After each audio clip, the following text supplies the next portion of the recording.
So what's up guys, welcome back again to another vlog. So for today's vlog, ito ang bablog natin ngayon.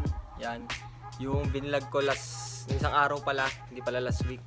So ire-review natin to guys. So no isang araw nga pala tinambay ko tong owner na to. Sobrang taas ng kanyang menor. Pero ngayon naayos na siya. Yung papakita ko sa inyo yung tunog niya nung mataas yung menor nito.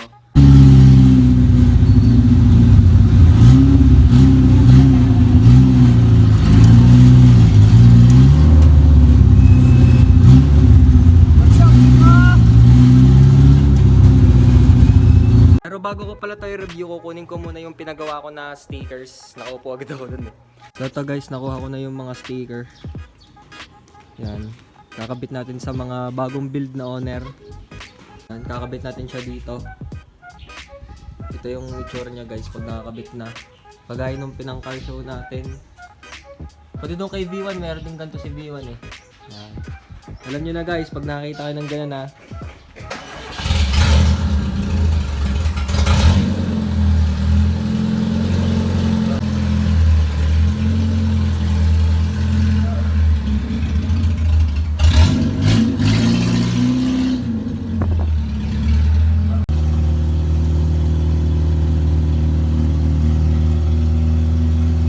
so yan, dito ako sa may talyer. Papakabit ko sana tong sticker sa daddy ko. Kaso lang wala daw, namimistahan. So yung pagkakabitan nitong sticker na to, isa dito. Tapos alin pa ba?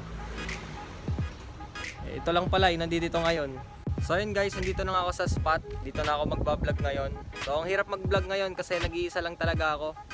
So yan, i-montage natin siya. Siyempre, yung sasabi ko kanina, i-review natin to. So tara guys, isimulan na natin. So syempre, simulan muna natin sa panlabas guys. So yan. So madami nag-comment dito, lalo na sa TikTok na ang taas nga daw. Tapos ang sama daw ng tayo niya, ng tintig ng owner. Pero guys, kasi pag kasi nagbubuo kami ng mga owner, ang sinusunod lagi namin is yung gusto ng may-ari. So wala tayong magagawa kung ganyan yung gusto niya. So yan guys, oh. Mataas talaga siya.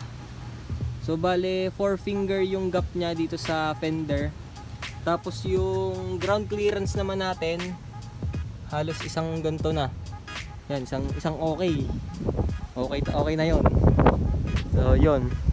Pero guys, itong owner na to, ginaya siya sa ating V1.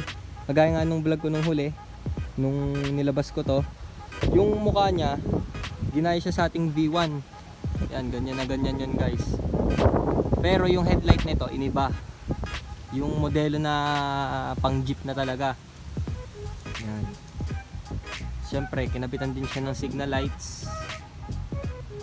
Tapos, ang pinaka-unique dito is yung kanyang hood. Yan, gusto na may-ari natin nakita yung kanyang engine. Yan. Kung tutusin, pwede na nga rin to guys pang car show eh. Yan oh. Kung nagawa to nung bago Magyabangan Nights, siguro na-entry din namin to o kaya naitambay ko din sa Ayala. So sayang hindi natin nagawa yon. Yan. Ito yung ating side mirror guys. So pang motor yung ginamit natin. Yan. Striker yung niya guys. Yung brand niya. Yan. Tapos naka rin tayo guys, naka mags din tayo na 15s Watanabe. Bale repaint siya. Dati siyang kulay green, ganito yung kulay niya. Yan. Ito yung tapos pinalta namin to ng silver. Yan. Pati yung ilalim niya guys, nabuli na rin yan. Yan. Tapos ano pa bang meron dito sa owner natin? Siyempre yung lock niya laging ganito. Gusto ko sana mag-try ng hood pin sa owner. Hindi ko pa lang siya nasusubukan. Pero siguro soon magagawa din natin yon. Yan. Bago rin yung ating trapal. Siyempre yung ating bubog bago din. Lahat bago. Ito talaga guys, hindi to bago. Yan yung kanyang windshield. Na ganyan, yung bakal. Kasi wala daw nabibili na brand new na ganyan. Kumbaga yung mga ganito sadyang mga luma na, i-restore na lang talaga kasi pinepress daw yun. Yan, tapos ito pala. Mahaba nga pala to guys. Yan, tapos ginamitan namin siya ng 2 bar, pati pa ganon. Para naman hindi sobrang haba, kumbaga parang ito ng design. Tapos ano na rin siya, tailgate. Tapos ordinary na mga preno sa likod, na ilaw. Rehistro lang pala nito nung isang araw bago ko siya gamitin, na-rehistro na siya. Yan, medyo naambon na ngayon. Tapos ito yung kanyang loob. Stainless din. Mas maganda guys yung ganito na flooring kasi kahit magasgas siya, hindi siya halata. Tapos naka SR3 din tayo na upuan. SR3. Yan. Bagay na bagay yung SR3 natin. Hindi pa siya nakakabitan nga pala ng seat belt. Pero madali na naman 'yon. Tapos naka Momo steering wheel din. Yan. Momo. Siyempre naka gauges din tayo. Hindi pa lang 'to nakaset. Hindi pa namin siya naseset, kaya lagi itong nagbi-blink. Yan. Yan yung loob niya guys, oh.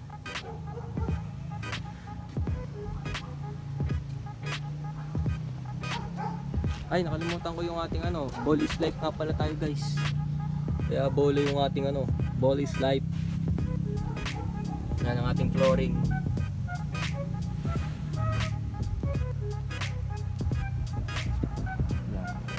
So, pasensya na kasi madumi. Sadya talang ganyan, yayapakan natin eh. Bale, pure stainless siya guys. Pure stainless na Tamiya owner type Jeep. Yan. So, doon naman tayo sa engine guys. Buksan na natin to. Kailangan talaga maingat tayo sa pagbukas nito. Baka mabasag. Yan, bigat mo boss. Wait lang, bubuksan ko muna. Yan. Huwag lang talaga matutumba yan. Pag talaga natumba yan, basag yan. So yan, ito nga pala yung ating engine. So 4K engine lang syempre. Yun naman yung gusto ng ating nagpapabuild lagi, 4K engine. Bukod sa mura yung pyesa ng 4K, matipid din naman. Yan o. Naka aluminum rod din tayo guys. Yan, aluminum. Tapos yung ating ito, yung intake natin guys customize yan. Yan. Pwede kayong bumili sa amin yan. Wala pa lang siyang air filter, hindi pa nakakabit din. So yan, ang ating engine. Simple lang guys. So lahat naman ng owner natin, pag nakita nyo, laging ganyan yung pintura. Yan. Diyan kasi tayo nakilala, kaya pinanindigan na namin yung ganyang kulay. Pero syempre, pag gusto ng nagpapabuild na ibang kulay, syempre susundin namin yon. So, sa tingin ko, gusto niya rin malaman kung anong exhaust na itong owner natin. So, syempre, papakita ko sa inyo. Pero bago ko ipakita, sasabihin ko sa inyo kung ano yon. So, yun kasi is tambutso ng motor, tapos kinalas namin yung laman, yung mga fiber, pati yung bakal na may butas-butas sa loob ng exhaust ng motor. So ito yung kinabit namin. Bale yun pang wave yung kinabit natin na exhaust. Tapos yun, so drag pipe na nga, ganoon na rin yun. So papakita ko sa inyo sa ilalim. Yan, ito guys. Kaya sobrang buo ng tunog niya. Para siyang V8.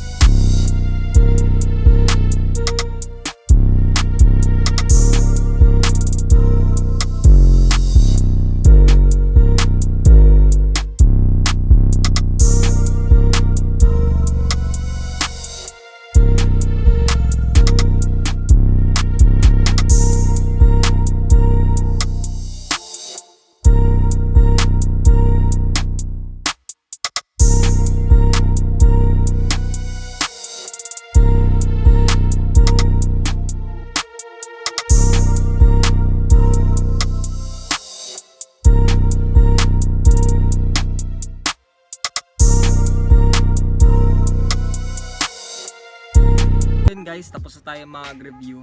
Pero bago yon, gagamitin ko muna tong Honor. Pang susundo ko muna siya sa girlfriend ko. Kasama ko ng aking ay magpakita. Mysterious girl.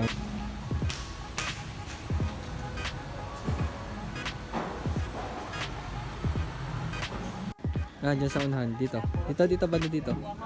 Yan. Dili. Wait lang.